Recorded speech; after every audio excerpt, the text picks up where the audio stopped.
I'm joined by Congressmember Jared Moskowitz. Congressmember, you're at the DNC. I have to ask you. Well, right now I'm just in front of a curtain trying to make it look good. But yes, I'm at the DNC. I have to ask you about MAGA Republican Congressmember James Comer's latest DNC conspiracy theory that he's been pushing on Fox, that Governor Tim Walz is actually a sleeper agent of the CCP. Let me show you the clip of MAGA Republican James Comer saying that, then get your reaction. China, and you know about China, Congressman. You did this when you looked into Hunter. When you go to China, they surveil you. If an American goes to China 30 times in the 90s, they have surveillance footage of him. They have surveillance footage probably of his honeymoon night. What kind of compromise is that? They were worried about Trump and a P-tape situation. That was all made up. This is serious business. It's very serious. China thinks long term. It's very possible that China would be grooming an up-and-coming rising star in the political process to try to have a foothold in our government. I mean, they've done this in the military. We've caught them with spy rings in our universities. This is how China operates. They think long term. And again, I can't say this enough. When you look at Hunter Biden's ties with Communist China, it was for money. It looks like Waltz's ties may be for ideology. And this is something that we should be concerned about. And we're trying to gather as much information as we can, as quick as we can, to present to the American people. It says it a lot about Kamala Harris that you... Your reaction. Oh, boy. Okay, let's just start at the beginning, right? Because that seems the best place to start. When are we impeaching Joe Biden? What happened to that, right? They released this report. Joe Biden, there's the most evidence we've ever put together on a president. It's the most impeachable offense of all time. When are we impeaching him, right? This is the guy who refused to second my motion on the, multi-million-dollar investigation that he did, trying to convince the American people that Joe Biden was a super criminal mastermind, while at the same time they were trying to say that Joe Biden is somehow dead and we have a body double in the White House. So, I wonder how long they've been concerned about this Tim Walz thing. Was it perhaps like Tim Walz gets selected as vice president, Joe Biden gets out of the race, and they're like, okay, done with the Joe Biden stuff. Let's go on to this Tim Walz thing. What do we have in our toolbox? What could we go with? Where, has he been anywhere? China, perfect. He went to China a couple times, right? Well, let's go with what words could we use? You got groomer, love it. Throw in groomer in there. So he's a groomer from China. Let me tell you something. This idea, I did not have in my bingo card after we picked Tim Walz, who's like a regular guy who's, changing people's transmissions on their truck, that they would be like, there he is, Chinese sleeper agent. So we have Joe Biden, super criminal mastermind, and we have Tim Walz, super sleeper Chinese agent. That's what we got going on. And of course, let's not forget, how James Comer's investigations went, right? They went nowhere. They had no evidence in Joe Biden, but they actually involved a Chinese agent. Remember that, a Chinese foreign agent. James Comer relied on a Chinese foreign agent for his information. I mean, Fox is actually leading their coverage with, can you imagine the compromat, although Jesse Waters doesn't know how to say compromat, so he says compromise. But he says, can you imagine what China must have if they have a videotape of Governor Walz with his wife on their honeymoon? And meanwhile, the Democrats are talking about Donald Trump and a P-tape. First off, no one's even talking. They're the ones who keep bringing up the P-tape, and Trump talks about it. Number one. Number two, that's what they're talking about on Fox to their viewers. That's the messaging. Yeah, it's crazy. I mean, it's crazy. This is what we have. I mean, look, we have basically the month of September, okay, and then Congress is out. So, we're going to get there. James Comer will hold the same very successful hearings that he's had. I mean, Republicans are literally laughing at him behind his back. You can see that, even Jim Jordan, hasn't really taken up a lot of that. Like when Jim Jordan, wants to distance himself from a lot of this and not have the same hearings. And he's like, yeah, let Comer handle it. Let the ringleader of the flea circus, take care of this one. I mean, look, these are obviously political. They're all political, and they thought they had success with Benghazi. They had success with their email stuff. They did not have success with the Joe Biden nonsense, and they're not going to have success with this. And it's because Democrats have realized enough with the defending, enough with the defense, enough with trying to point out the truth. We're going to go on the offense. We're going to go on the offense on these folks that are really weaponizing the Oversight Committee and the legislative branch for political purposes. It's not going to work. Okay. I mean, I want to meet the person who looks at Tim Walz and says, this is the guy that President Xi hand selected to be the sleeper agent. Here it is. We want a high school football coach from the middle of nowhere, Minnesota. That's who we're going to go with as our Chinese sleeper agent. You contrast the joy and the forward-looking message of the DNC with Donald Trump speaking in front of these really small crowds. And he claims to be speaking about issues like the economy, crime, national defense, but he ends up mostly spending the time just like whining about what took place the day before at the Democratic National Convention. Now, here's an example of that. And what's extra scary about the clip I'm about to show you is we know with Donald Trump, everything is projection and confession. So in this clip, Donald Trump makes an accusation about former President Barack Obama. And meanwhile, the very first foreign leaders who Donald Trump invited to the Oval Office, when he was disgracing that office, were the Russian leaders who Donald Trump handed off classified information to and then tweeted about it and said he had an absolute right to give them that information. I know that doesn't get a lot of headlines, and James Comer and Jim Jordan don't talk about that a lot, but let me show you this clip and get your reaction. This is from the other day in Asheboro, North Carolina. They're going at levels of speed that nobody thought was possible. Do you know, that was our technology that was stolen by Russia. And Russia has them, and I started them very quickly. But somebody gave Russia, years ago, before me, all of our plans and specs for hypersonic missiles, and they built them, and we didn't. He said Bill Clinton. It could be. It might have been, in all fairness, might have been a little after Bill Clinton. I used to like Bill Clinton. Can you believe it? It could have been Barack Hussein Obama, perhaps. We should ask him. Now, he was very nasty last night. I try and be nice to people, but it's a little tough when they get personal. Please, again, remember, please, sir, don't get personal. Talk about policy. Let me ask you about that. We're going to do a free poll. Here's the two questions. Should I get personal? Should I not get personal? Ready? Should I get personal? Should I not get personal? I don't know. My advisors are fired. Your reaction. Well, look, if he runs his campaign like that, I mean, how scientific was that poll?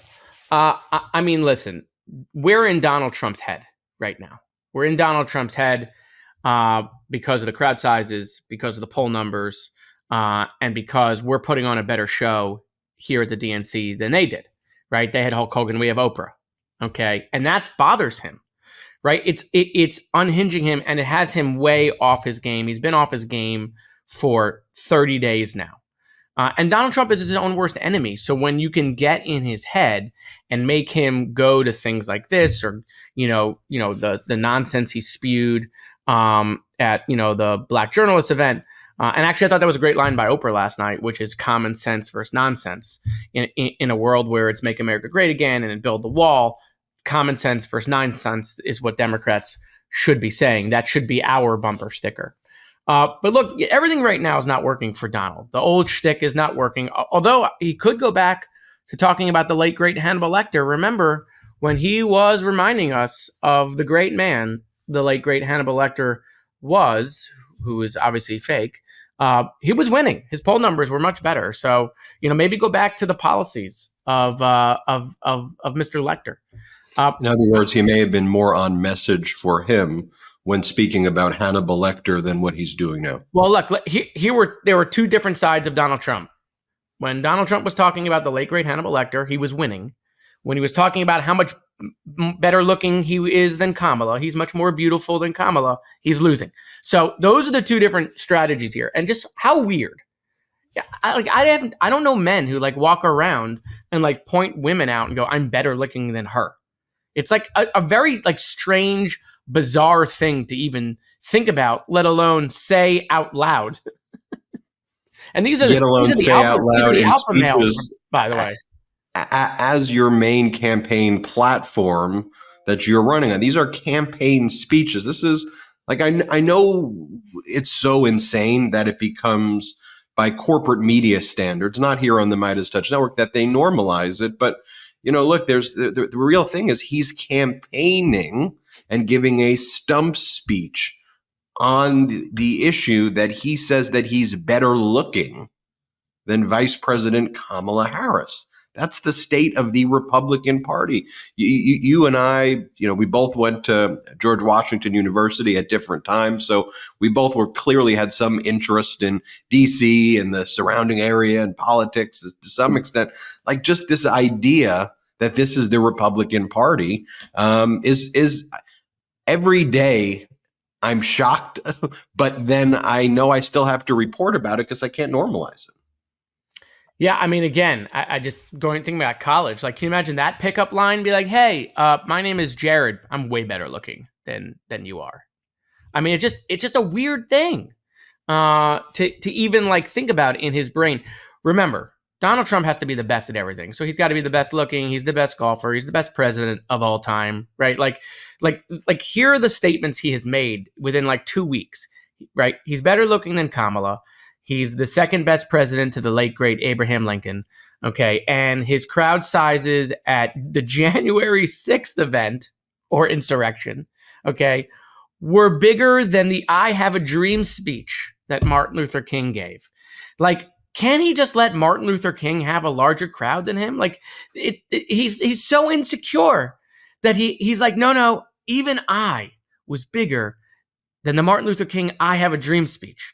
I mean, listen, we all have healthy egos, but man, that is on a level that I cannot even think about. That I would be giving a speech one day and be like, you know what, that was like my best speech. It was like on the level of I Have a Dream. Are you looking forward to the possibility that Democrats can regain control of the House of Representatives, set the agenda for the House Oversight Committee on what gets investigated? A lot of Americans are saying, look, you've got Jared Kushner making deals, billions of dollars that, of course, James Comer and Jim Jordan want to deflect from. There seems to be so much open and obvious corruption taking place by Trump and his family members in our face to the tunes of hundreds of millions of dollars and billions of dollars. And I think people want answers there. So I'm curious, and obviously it's important that we don't get ahead of ourselves and we make sure that, that everybody gets out there. But I am interested to know what your priorities would be in a House Oversight Committee if Democrats regain control of the House. Well, first of all, obviously, then, we'll miss our friend James Comer chairing a hearing. But I'm glad you brought it up because there really are three races going on simultaneously. Don't get me wrong, beating Donald Trump and having VP Kamala Harris become President Kamala Harris is the number one goal, but also taking back the House, keeping the Senate. These are all very important things, not just to stop a Trump agenda should he win, but to advance Kamala's agenda and the Democratic agenda should she win. And so all of these are very important. I mean, I was literally thinking about it, and this is not why we're doing it. It's not for the history. It's because we believe in it. But we could be in a situation where you have VP Kamala Harris, the first Black woman president. You could have a new speaker, okay, and Hakeem Jeffries, the first African-American speaker in our history. And you could see in January, Kamala Harris getting sworn in by the first Black female Supreme Court justice. That is the future. That is the progress that we have made in our country. And that is the going forward versus going back, which is what the Republicans are pitching. Look, if we were to get the majority, there are a lot of things we got to figure out. There are a lot of people who have fallen below the line and fallen into the cracks. But at the same time, Ben, we got to figure out how we're going to get tax parity in this country and how we're going to control our spending. We can't continue to spend $7 trillion when we only take in $5 trillion. right? We're going to have to do both. We're going to have to figure out how we raise revenue through tax parity, fairness, things like Warren Buffett has talked about, and at the same time, controlling our spending in areas where we might not need it as much. But let's think about the world stage. I mean, there is a lot of things going on the world stage. I sit on foreign affairs. And so making sure that we don't have, the biggest brain and the most stable genius, back in charge at this time. And we have an adult in the room, someone who believes in allies and believes in making friends. If you look at how we've been able to keep things from spinning out of control in the Middle East, and we've been able to keep the Ukraine situation from spinning out of control, it's because of allies and relationships. It's because we've built a team to do that, a team in Europe dealing with Ukraine and a team in the Middle East dealing against Iran. And so, the Kamala Harris, when she becomes president, is going to have a folder with a lot of issues in it, trying to tackle inflation, trying to make things more affordable, both in food and cost of living for the American people. And I know Hakeem Jeffries and the Democrats would work, hand in glove with her and the Senate trying to do that. But this, for me, my number one priority being a graduate from Marjory Stoneman Douglas High School, 17 people died in my high school. I think we should pass red flags nationally. We have that in Florida. We have red flags in red Florida. They've been used 19,000 times in the state of Florida since we put them in place after Parkland. That means 19,000 times law enforcement has deemed someone a danger to themselves or a danger to others. Suicide, domestic violence, mass shooting. And we have prevented that from happening by being able to take weapons away from people who shouldn't have them, who are mentally ill or going through an episode. And so that is a policy that I think can have dramatic change for gun deaths in this country, and is not one of those that infringe upon people's Second Amendment rights for law-abiding citizens. If you take the 19,000 times the red flag has been triggered under the Florida law, you don't even have to, there are some bigger states, obviously, but if you just said, 50 times 19,000, you're at 950,000 kind of red flags being triggered across the country. And if you think about the amount of gun violence that could help prevent and what that could stop, it would be very, very meaningful. And if you can get that done, red flag laws in red Florida, although I'm optimistic that with people like you, Florida could start looking more purplish. We're seeing what's going on in the villages, in other areas. And some of these polls even show, Florida within the margin of error. I mean, are you seeing momentum, though, in Florida of people, starting to reflect a little bit, even if it's just a reflection point that some of these kind of right-wing policies aren't working for the people of Florida? We are seeing it not just in one poll, in a lot of polls coming in Florida within the margin of error. Is the hype real? So the hype is real, right? But we also want to be realistic. But there's a lot of things going on at once. First is we're starting to win local races again, these local school boards. We're getting them back, okay, because of the disastrous policies that people like Moms Demand Liberty have pushed, taking rights away from parents, actually, keeping books away from kids. And so we're taking back those school board seats. We won the mayor's race in Jacksonville. We're starting to win state house seats that we haven't won in a while. We have actually fielded every race, which we had not done. We put Democrats against every single Republican, even in red areas where we knew we were going to lose. We made them run their races. And so, 2 years ago, Ron DeSantis won his reelection by 19 points. And that was a low point for Florida. And that was a shock to the Democrats. Then they went ahead and passed a 6-week abortion ban. Okay. And not only is that policy something that Democrats and independents don't like, even Donald Trump has come out against that policy. So that's on the ballot now. That's going to pass. So we are going to restore rights in Florida and put it in our Constitution so women have the right to decide what to do with their own bodies and not the Tallahassee legislature. But here's the deal, right? Elections build.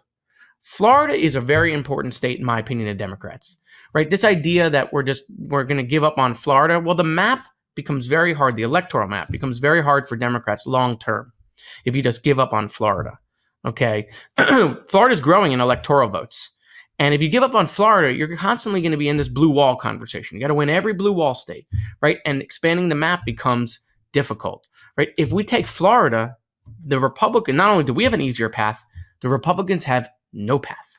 They have no path if we take Florida out of their column. So look, I think Kamala has a shot, but even if we don't win Florida, right, and we keep it close, Donald Trump won it by 3.5 last time. If we keep it close, if we keep it in the margin of error, then at the end of the day, even with all the new Republicans that have moved to Florida and have registered, that will bring investment in future elections for U.S. Senate, for governor, and then for future presidential elections. One of the things that I just disagree with what's going on nationally is Democrats seem to be pumping money into Texas, and thinking that we can win the Lone Star State. I really think that we should be focusing on Florida, and that's not just to my benefit. I mean, we've won Florida. Bill Clinton won Florida. Barack Obama won Florida. Right? We're not winning Texas. We haven't won Texas in a very, very long time, and so that can be a long-term project. But the idea of not investing in Florida, okay. By the way, again, you want to unhinge Donald Trump? You want to get under his skin, right? You want to make him spend money in Florida, right? Start showing up in Florida. Right? Send the VP there, send Kamala there, start spending a little bit of money, right? It'll just unhinge him if he has to start defending himself in his home state of Florida where his whole family lives. That's some great analysis right there. Congressmember Jared Moskowitz, thank you so much for giving us that insight, and enjoy the rest of the Democratic National Convention, and we'll see you soon on the show. You got it, man. Hit subscribe. Let's get to that 3 million subscriber number this week. Thanks, everybody. Real quick, Meta just changed their algorithm to suppress political content. Please follow our Instagram @MeidasTouch right now as we head towards 400,000 followers so you don't miss a beat.